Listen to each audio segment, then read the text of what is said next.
Bonjour et bienvenue dans Prière Inspirée. Je suis heureux de vous retrouver pour une nouvelle journée. Et vous pouvez déclarer avec moi, c'est la journée que l'Éternel a faite. Qu'elle soit pour nous un sujet de joie. Et oui, que l'allégresse, que la joie du Seigneur, que la paix de Dieu, que la paix de Christ repose sur vous en cette journée ou en cette soirée. Et vraiment, je prie que la présence du Saint-Esprit soit de plus en plus forte dans votre vie personnelle. Nous avons la parole de Dieu et quelle grâce! Quelle grâce de pouvoir lire, de pouvoir méditer la parole de Dieu. Souvent, je prends juste quelques instants, quelques minutes pour la lire. C'est parfois difficile de trouver des heures devant nous pour pouvoir méditer la parole de Dieu. Il y a des temps où on va se nourrir un peu plus, d'autres temps où on va juste piocher un peu dans la parole de Dieu. Mais quelle grâce de pouvoir méditer même quelques instants dans cette parole et de recevoir des paroles qui vont nous bouleverser, qui vont nous éduquer, nous instruire, parfois qui vont nous transformer complètement. Et il y a tellement de promesses dans la parole de Dieu à notre sujet, à votre sujet. Et dans cette semaine où on va être puissamment fortifié par le Saint-Esprit, on veut être également fortifié pour voir la gloire de Dieu, être déterminé à voir la gloire de Dieu, avoir soif de voir la présence de Dieu, transformer nos vies, transformer les gens qui sont autour de nous, transformer nos nations. La Bible dit, elle donne plusieurs promesses dans Ésaïe au chapitre 11, au verset 9.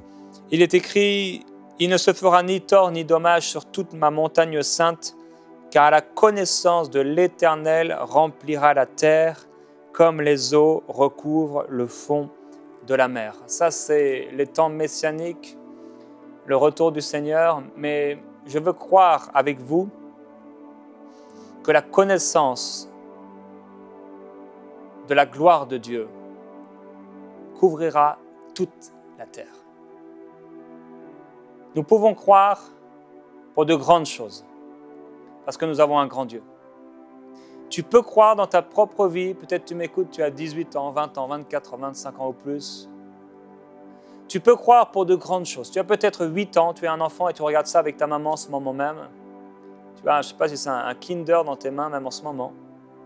Un truc en chocolat, je crois que c'est Et Dieu veut faire de grandes choses à travers toi. Tu peux croire pour de grandes choses parce que tu as un grand Dieu. Tu peux croire et commencer à imaginer, selon les images que Dieu met dans ton cœur, dans ton imagination, les pensées de Dieu, la volonté de Dieu, la gloire de Dieu, les rêves de Dieu pour ta vie. Tu peux croire pour de grandes choses parce que tu as un grand Dieu. Et je voudrais prophétiser sur toi la gloire du Seigneur. Je voudrais déclarer sur ta vie, toi qui m'écoutes, la puissance de Dieu, la réalisation des promesses les plus grandes, les plus inespérées, les plus folles, la folie de Dieu. Dieu peut faire infiniment au-delà de tout ce qu'on pense, de tout ce qu'on demande, de tout ce qu'on peut imaginer ou espérer. Dieu peut, par la puissance qui agit en nous, faire infiniment au-delà. Il dit, mes pensées ne sont pas vos pensées. Mais autant l'Orient est éloigné de l'Occident, ou encore autant le Sud est éloigné du Nord, autant le ciel est éloigné de la terre, autant mes pensées sont éloignées de celles des hommes. Dieu est un Dieu surnaturel, il ne faut pas qu'on l'oublie. Et si l'Église est telle qu'elle est aujourd'hui, ce n'est pas une raison pour laquelle on va oublier que notre Dieu est un Dieu de puissance, un Dieu de gloire, un Dieu qui ressuscite les morts, un Dieu qui transforme les nations, un Dieu qui, en un jour, peut amener le salut. C'est aujourd'hui le jour du salut. En un jour, peut amener un réveil spirituel et toucher des millions de personnes en un jour. Il est capable. Notre Dieu est capable, mais pour cela, il faut croire, être déterminé. Je crois que la connaissance, non seulement la connaissance de Dieu, mais la connaissance de la gloire de Dieu remplira toute la terre. Et je voudrais t'encourager à croire avec moi, à t'encourager pour ta propre vie, à t'encourager à croire que Dieu veut accomplir et peut accomplir à travers la puissance qui se trouve en toi, infiniment au-delà de tout ce que tes pensées ont imaginé jusqu'ici. Il y a une provision de gloire. Il y a une provision de puissance dans le nom de Jésus-Christ. Il y a une provision de gloire et de puissance. Il y a toutes sortes de choses que Dieu veut faire à travers nous. Dieu veut manifester sa puissance. Les pharisiens étaient dans le temple. Ils voyaient les mêmes gens malades jour après jour. Pierre et Jean montaient au temple à l'heure de la prière. Et il y avait cet homme paralytique, boiteux, qui n'avait jamais marché. Tous les jours, il était là. On peut être tous les jours dans les mêmes choses, dans les mêmes pensées, dans le même environnement d'église, de croyants, de vie chrétienne, de foi, de travail, et tomber dans une routine. Se laisser porter par les circonstances, se laisser porter par les messages de notre pasteur. On se laisse porter par les choses et on n'est pas devant. Et on n'est pas dans le lieu secret pour prier, pour croire, pour de grandes choses. On n'est pas dans le lieu secret et dans la méditation de la parole de Dieu pour trouver un espoir, pour trouver une foi audacieuse. Alors on observe, on regarde et on devient ce qu'on regarde, les frères et les sœurs qui sont autour de nous. S'ils ont été jusque-là, on va aller jusque-là ou peut-être un peu moins. Au lieu de croire pour ce qu'on ne peut même pas voir avec nos yeux, l'invisible. L'invisible de Dieu. Oh, je déclare la gloire de Jésus-Christ sur vous qui m'écoutez. Mais sur vous également les enfants, je veux déclarer sur vous les petits-enfants que le royaume de Dieu est pour vous. La gloire du Seigneur Jésus-Christ est pour vous. À travers vous, vous les petits-enfants, vous qui êtes en CM1, en CM2, en grande section même, vous pouvez faire des choses extraordinaires. Une simple prière, une simple parole pour des amis qui sont avec vous à l'école et qui souffrent, si vous priez dans le nom de Jésus-Christ, là dans votre école, Dieu peut faire infiniment au-delà de tout ce que vous pouvez penser ou imaginer. Mais vous aussi qui avez grandi, qui êtes des jeunes gens, des adolescents, vous avez le choix. Soit d'être comme les fils d'Élie qui ne cherchaient que leur propre intérêt, qui étaient là allant au temple pour pouvoir manger de la viande, pour pouvoir coucher avec des femmes. Et peut-être tu es un adolescent aujourd'hui et ta pensée, tu es constamment omnibulé par les choses de ce monde.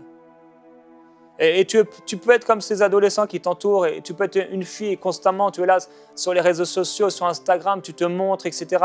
Et tu es totalement omnibulé par ces choses. Ou alors tu peux être comme Daniel et ses amis. Tu peux être comme Samuel dans le temple. Différent. Parce que tu perçois dans ton cœur, tu connais la volonté de Dieu et tu sais au fond de toi, parce que tu entends la parole de Dieu, que Dieu a un grand rêve pour toi. Et parce que tu sais que Dieu a un grand rêve pour toi, tu dis non, je ne ferai pas cela. Non, je n'agirai pas comme mes amis. Non, je refuse d'aller plus loin dans le péché. Je reviens à mon premier amour. Je reviens au Seigneur de tout mon cœur. Peut-être vous avez encore grandi, vous êtes un adulte. Et le temps a passé. Et les années, les difficultés, les pressions, le travail, les responsabilités. Et vous vous êtes laissé emporter et emporter. La Bible dit dans Ésaïe 35 au verset 5, « Alors s'ouvriront les yeux des aveugles, s'ouvriront les oreilles des sourds. Alors le boiteux sautera comme un cerf et la langue du muet triomphera, car des eaux jailliront dans le désert et des torrents dans la Araba. Le mirage se changera en étang et la terre de la soif en fontaine d'eau. Il y aura là un chemin frayé, une voie qu'on appellera la voie sainte. » Gloire à Jésus-Christ. Frères et sœurs, on peut croire avec les gens de notre Église, on peut croire avec les gens du monde qui nous entourent, On peut croire pour de petites choses. On peut croire qu'un jour, peut-être, le Seigneur, s'il le veut, le fera. Ou on peut être déterminé pour voir la gloire de Dieu. Les 120 étaient dans la chambre haute et ils ont comme dit, nous ne savons pas ce qu'est le Saint-Esprit, mais nous ne partirons pas sans le recevoir. Ils étaient déterminés. Et j'ai aimé ce verset dans le livre de Jérémie où Dieu va dire à son peuple, mais quel zèle, quelle détermination tu exprimes pour trouver ce que ton cœur aime. Comment on peut, pour trouver ce qu'on aime, ce qu'on veut, donner beaucoup d'efforts, beaucoup de travail. Quand il s'agit d'acheter une maison, d'acheter une voiture, de partir en vacances, on peut passer des heures à chercher, des heures à fouiller, se déplacer, aller visiter, prendre du temps, régler notre agenda. Pour notre entreprise, faire des sacrifices. La fatigue dans le corps. Pour voir la gloire de Dieu. Ils étaient 120. Ils avaient entendu parler du Saint-Esprit. Jésus leur avait donné quelques paroles à son sujet, mais ils ne savaient pas exactement ce qu'il était, ce qu'il allait produire en eux. Être des témoins, mais ils étaient déterminés à voir la gloire de Dieu. Déterminés. Et Jacob, la Bible dit qu'il a servi 7 années, 7 ans pour avoir une femme. Aujourd'hui, on a besoin de ces jeunes gens qui sont déterminés pour ne pas avoir de relations sexuelles avant le mariage. Et des fois, c'est tellement difficile, 5 mois de fiançailles, 5 mois, 3 mois, 4... Lui, c'était 7 ans. Imaginez. C'était pas un garçon de 12 ans. C'était un homme. 7 ans. 7 ans pour une femme. Aïe, c'était long. Mais 7 ans, pas juste à attendre. 7 ans à travailler de ses mains pour avoir cette femme. 7 ans à transpirer, 7 ans à être fatigué, 7 ans à être derrière le bétail, 7 ans à travailler, 7 ans à transpirer. Il a vu l'été, l'automne, l'hiver, le printemps, l'été, l'automne, l'hiver, le printemps. Et 1 an, 2 ans, c'était long. Voir cette femme qui était autour de lui, qu'il ne pouvait pas toucher. C'est comme si à la fois elle était toute proche, mais c'est comme si à la fois elle était tellement loin. Loin, loin, loin, loin, loin. Loin de 7 ans. Oh, gloire à Jésus-Christ. On aime entendre parler du réveil. J'aime entendre parler du réveil. Je sais que ça a un prix. Il y a cet homme, Ronnie Howard-Browne, un homme que j'apprécie beaucoup. Et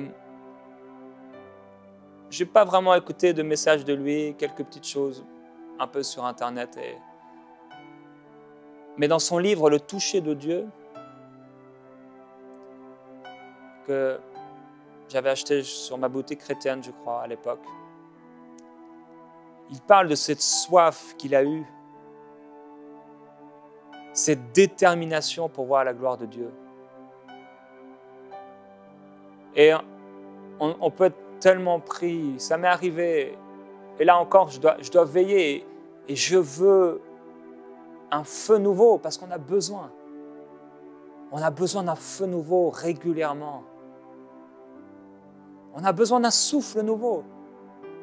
On a besoin d'une visitation nouvelle. Et il a dit à Dieu, j'ai faim, j'ai soif, que tu me touches. Et alors, il a prié, il a prié, il a prié, au point où sa soif a tellement grandi qu'il a dit un jour, Seigneur, si ce n'est pas toi qui descends, c'est moi qui monte vers toi. Et ça m'a bouleversé. Je commençais à me nourrir de livres de réveil, d'hommes et de femmes qui ont vu leur vie transformée à travers des expériences avec Dieu. Et je dis, Saint-Esprit, je veux voir la gloire de Dieu, je veux voir le réveil. Et la vie, parfois, c'est ça. Parfois, on redescend et ça devient platonique, il ne se passe pas grand-chose. Et au bout d'un moment, c'est long, il peut se passer des semaines, des mois même. On est fidèle à Dieu, oui. On va à l'église, oui. On prie, oui. On peut même parler de Jésus, oui, un peu. Mais... Et tout à coup, on arrive là et on se dit, mais Seigneur, où j'en suis? Il faut que je vive quelque chose. Et là, on s'humilie tout à coup. C'est comme même, des fois, c'est à cause de la prière de quelqu'un d'autre ou parce qu'on a nous-mêmes crié un jour. Et tout à coup, on dit, oh Seigneur, mais qu'est-ce qui se passe? Qu'est-ce qui se passe? Mais qu'est-ce que je suis en train de faire de ma vie?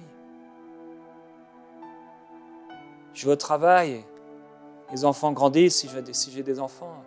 Moi-même, je prends de l'âge, mais finalement, qu'est-ce que je produis pour ton royaume? Et là, ça nous amène à prier. Parfois, dans des temps de jeûne, comme Jésus qui a dû jeûner pendant 40 jours, parce que le temps était venu. Il voyait tous les jours des gens souffrir. Il y avait ce fardeau. Mais un jour, au temps de Dieu, me voici. Il a ouvert le rouleau. Le temps est arrivé. Mais avant d'ouvrir le rouleau et de pouvoir entrer dans ce que Dieu avait prévu pour lui, il est passé par le désert. 40 jours à jeûner, à prier. 1 jour, 2 jours, 3 jours, 4 jours, 5 jours, 6 jours, 1 semaine, 2 semaines, 3 semaines, 4 semaines, 5 semaines. C'est long. Presque 6 semaines. Parce qu'il y avait une soif. Parce qu'il y avait une faim. Il y a des prières qu'on pourrait appeler des prières régulières, mais il y a aussi des prières qui vont transformer notre vie, des prières qui changent totalement le cours de notre existence, des prières qui bouleversent. La Bible dit que Jacob, plus tard, des années plus tard, resta seul avec Dieu. D'abord, il resta seul. Jacob resta seul. Et on a besoin de ces temps de prière où on est seul. Il n'y a personne. Je ne peux pas vous donner ma soif. Vous ne pouvez pas me donner votre soif. Ça se prend pas comme ça. Par contre, on peut les uns et les autres s'encourager à la soif et mettre du sel dans la bouche des autres. Mais la soif, c'est quelque chose qu'on va chercher dans la prière. On s'humilie, on dit au Seigneur, tu connais mon cœur. Tu sais que je suis en train de me refroidir. Au contraire, peut-être, tu vois mon feu, ma passion pour toi. Mais je ne suis pas satisfait. Je veux voir ta gloire. Je veux voir ta gloire. Je veux voir ta gloire. Plus, plus.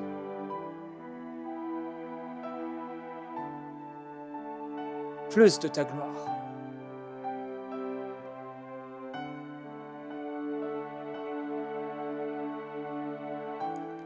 Laissez-vous remplir par le Saint-Esprit maintenant.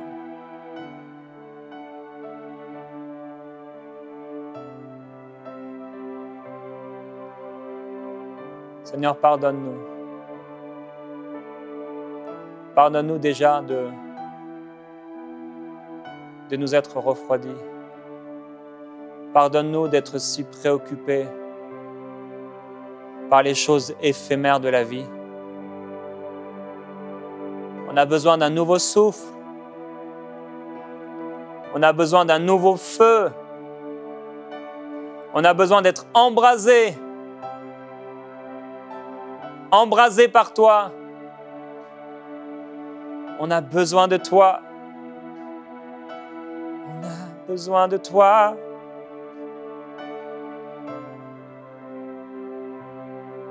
Jésus, on a tellement besoin. On a besoin de toi. Oui, j'ai besoin de toi. J'ai besoin d'un feu nouveau. Un feu nouveau. Une nouvelle passion. Un zèle ardent et pur.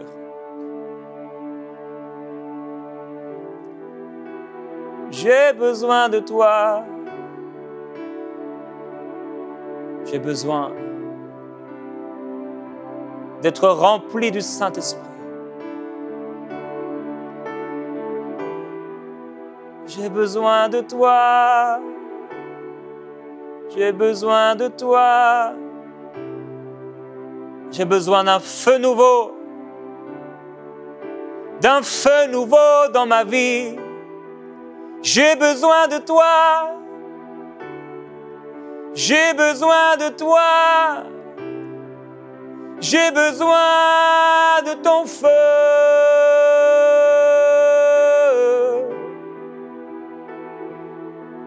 Esprit de Dieu, embrase-moi. Oui, remplis-moi. Purifie-moi. Sanctifie-moi. Oui, remplis-moi. Embrase-moi. Jésus. Jésus. J'ai soif de toi. J'ai faim de toi, oh Jésus. J'ai tant besoin de toi. Père, je prie pour ton peuple, pour mon frère, ma soeur qui écoute maintenant. Remplis-le de ta gloire. Remplis-le de ta gloire. Inonde-le de ton esprit. Un réveil spirituel dans sa vie. Un feu nouveau. Un feu nouveau dans son cœur, dans son âme. Oh Jésus-Christ. Alors qu'il est seul, qu'elle est seule avec toi. Oh, que ce soit comme Jacob, qui a lutté avec Dieu. Oh, j'ai faim de toi. J'ai soif de toi. Je délaisse ma vie. Oh, je délaisse tout ce qui me nourrit. Je délaisse tout ce qui me plaît. Je délaisse mes désirs égoïstes. Je délaisse mon ministère. Je délaisse tout ce que je fais, tout ce que je suis. Je veux délaisser tout pour que tu prennes la place, le contrôle total, entier de ma vie. Je prie, Père, que tu me remplisses du Saint-Esprit à déborder. Et oh, je prie que ton feu vienne sur moi et me transforme complètement. Je prie que tu me donnes à nouveau des rêves, à nouveau des visions, une nouvelle passion, un feu nouveau dans mon cœur. Oui, je prie que la nuit, Seigneur, tu viennes m'exhorter, que mon cœur m'exhorte à s'attacher à toi. Je prie que tu m'amènes dans une vision nouvelle, que tu rafraîchisses, Seigneur, que tu rafraîchisses mon âme. Mon esprit a soif du Dieu vivant. J'ai besoin de paraître devant toi. J'ai besoin de voir ta gloire, Père. Je prie que cette gloire, Seigneur, dont parle ta parole, puisse se manifester. Que les yeux des aveugles s'ouvrent. Que la bouche du muet puisse s'ouvrir. Que les oreilles de celui qui n'entend plus puissent, au nom de Jésus-Christ, s'ouvrir. Je prie que dans le désert, tu fasses jaillir une source d'eau vive. Père, je prie pour ceux qui écoutent, qui sont complètement découragés, complètement secs, tièdes, froids. C'est pour eux que tu es venu. Tu n'es pas venu pour ceux qui se croient en bonne santé ou qui le sont. Tu es venu pour ceux qui sont malades. Père, nous disons, nous avons besoin de toi.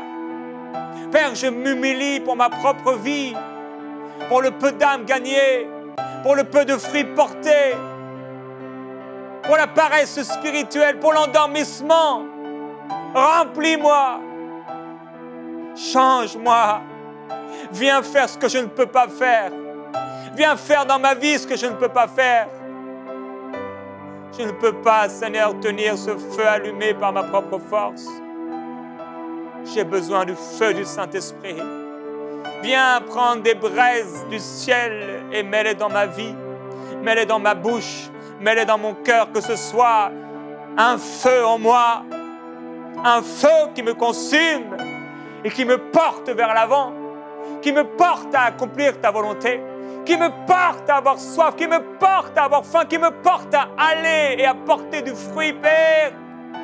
Je prie dans le nom de Jésus-Christ pour ces frères, ces sœurs qui ont faim et soif. Remplis-les du Saint-Esprit. Un feu nouveau dans leur vie maintenant au nom de Jésus-Christ. Qu'ils soient déterminés à partir d'aujourd'hui à voir ta gloire. Je prie cela pour l'Église. Je déclare ta gloire et ton feu sur eux au nom de Jésus-Christ. Qu'ils soient remplis du Saint-Esprit et que des rêves nouveaux naissent dans leur cœur au nom de Jésus-Christ. Je déclare des enfants jusqu'aux vieillards, la gloire de Dieu et la visitation céleste au nom de Jésus-Christ. Alléluia. Gloire à Jésus-Christ. Que la gloire du Seigneur vous envahisse au nom de Jésus-Christ. Soyez remplis du Saint-Esprit.